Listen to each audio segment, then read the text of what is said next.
Pine is one of the most used woods for DIY projects, and for good reasons. Pine is less expensive than hardwoods, it's available in any home center, and pine is easy to work with. But most home centers carry more than one type or grade of pine. The least expensive pine is often called furring strips or utility boards. These boards are designed for construction and aren't milled for a good appearance, so you'll find lots of knots, defects, and rough wavy edges. Number 2 pine is the next step up in price and appearance.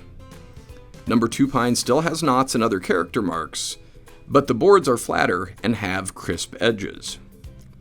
Number 2 pine is great for rustic projects. If you want the best looking boards on a pine budget, use clear pine, sometimes called select or premium. These boards are free of knots and defects and are the flattest and the straightest of any pine boards.